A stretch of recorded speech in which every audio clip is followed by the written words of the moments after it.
आज के प्रसंग में रानी कैकेयी कहती हैं, आप मांग लो तो कहते हैं, लेकिन कभी देते नहीं। आपने मुझे 2 वरदान देने को कहा था, लेकिन दिया नहीं। राजा बोले, हे प्राण प्रिय, तुम 2 की जगह 4 वरदान ले लो। हम रघुवंशी हैं, प्राण चले जाएं लेकिन वचन कभी नहीं जाता। इस पर रानी बोली, हे प्राण प्रिय, मेरा पहला वरदान भरत को राजगद्दी, दूसरा वरदान राम को तपस्वी रूप में 14 वर्ष का वनवास दीजिए।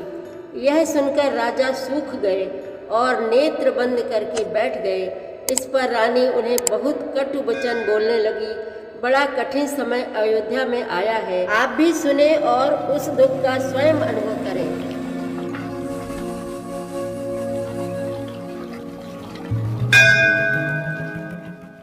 श्री रामचरितमानस पाठ को सुनने वाले सभी श्रोताओं का स्वागत है। राम राम जी। पाठ प्रारंभ करने के पहले बोलिए, सियावर रामचंद्र की जय, पवन सुत हनुमान की जय, श्री तुलसीदास जी महाराज की जय। मागु मागु पै कहु पिया, कबहु न देहु न लेहु, देने कहेहु वरदान दुई, तेउ पावत संदेहु।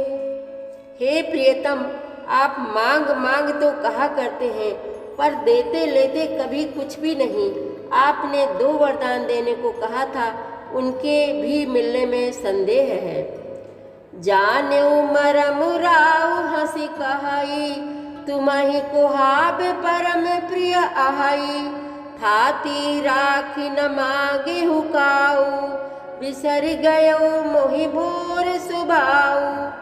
राजा ने हंसकर कहा कि अब मैं तुम्हारा मर्म समझा, मान करना तुम्हें परम प्रिय है। तुमने उन वरों को थाती धरोहर रखकर फिर कभी मांगा ही नहीं, और मेरा भूलने का स्वभाव होने से मुझे भी वह प्रसंग याद नहीं रहा। झूठे हु हमहि दोष जन देहु, दुई कै चारि मागी मकुलेहु, रघुकुल रीत सदा चली आई, प्राण जाहु बरु बचन न जाई। मुझे झूठ मूठ दोष मत दो, चाहे 2 के बदले 4 मांग लो। रघुकुल में सदा से यही रीत चली आई है कि प्राण भले ही चले जाएं, पर वचन नहीं जाता। नहीं असत्य सम पातक पुंजा, गिरि सम होहि की कोटि के गुंजा, सत्य मूल सब सुकृत सुहाए, वेद पुराण विदित मनु गाए। असत्य के समान पापों का समूह भी नहीं है। क्या करोड़ों गुंगचियाँ मिलकर भी कहीं पहाड़ के समान हो सकती हैं? सत्य ही समस्त उत्तम सुकृतों पुण्यों की जड़ है। यह बात वेद पुराणों में प्रसिद्ध है और मनु जी ने भी यही कहा है। तेहि पर राम शपथ करि आई, सुकृत स्नेह अवधि रघुराई, बात दृढ़ाई कुमति हंसी बोली, कुमत कुबिहग कुलह जन खोली। उस पर मेरे द्वारा श्री राम जी की शपथ करने में आ गई, मुंह से निकल पड़ी। श्री रघुनाथ जी मेरे सुकृत पुण्य और स्नेह की सीमा है। इस प्रकार बात पक्की करा के दुर्बुद्धि कैकेयी हंसकर बोली, मानो उसने कुमत रूपी दुष्ट पक्षी बाज को छोड़ने के लिए उसकी आंखों पर की टोपी खोल दी। भूप मनोरथ सुभग बनु, सुख सुबिहंग समाजु, भिल्लन जिम छाड़न चाहती, बचनु भयंकर बाजु। राजा का मनोरथ सुंदर वन है, सुख सुंदर पक्षियों का समुदाय है।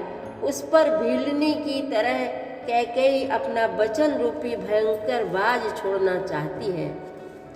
सुनहु प्राण प्रिय भावत जी का, देहु एक बर भरतहि टीका, मांगऊ दूसर बर कर जोरी, पुरवहु नाथ मनोरथ मोरी। वह बोली, हे प्राण प्यारे, सुनिए, मेरे मन को भाने वाला एक वर तो दीजिए, भरत को राज तिलक। और हे नाथ, दूसरा वर भी मैं हाथ जोड़कर मांगती हूँ, मेरा मनोरथ पूरा कीजिए।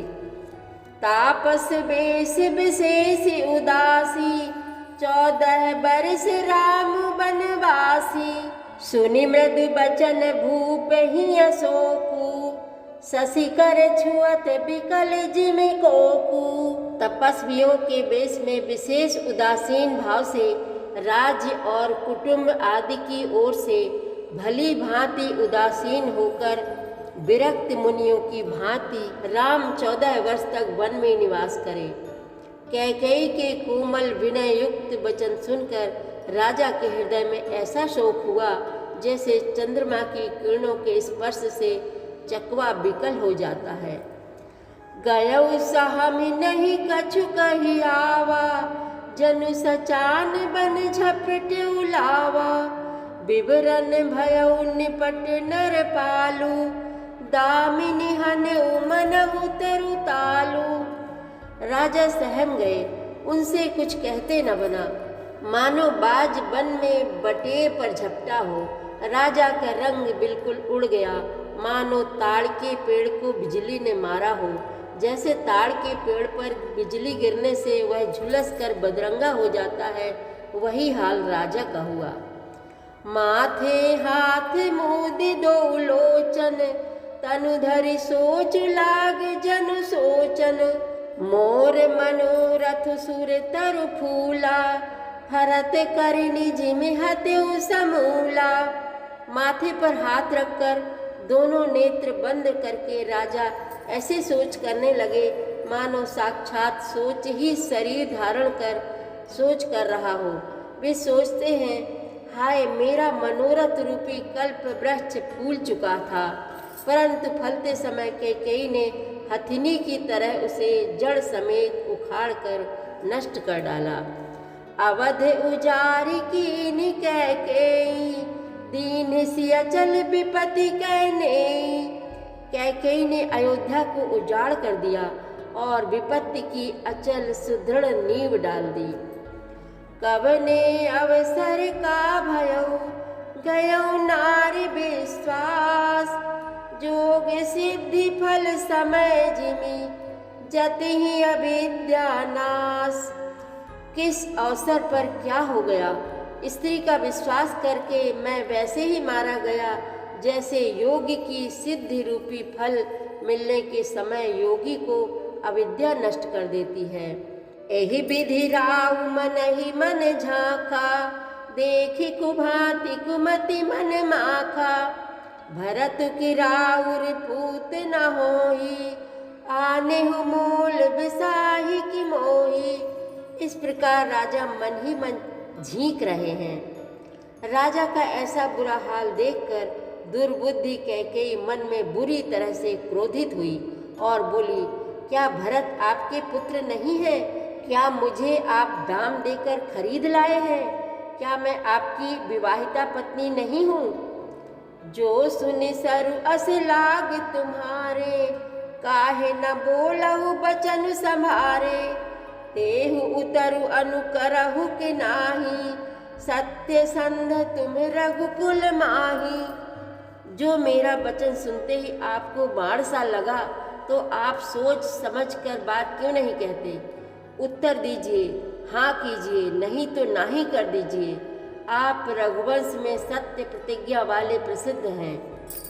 देन कहेहु अब जन बरु देहु तजहु सत्य जग अपजसु लेहु। सत्य सराहि कहेहु बरु देना जानहु ले इहि मागी चवेना।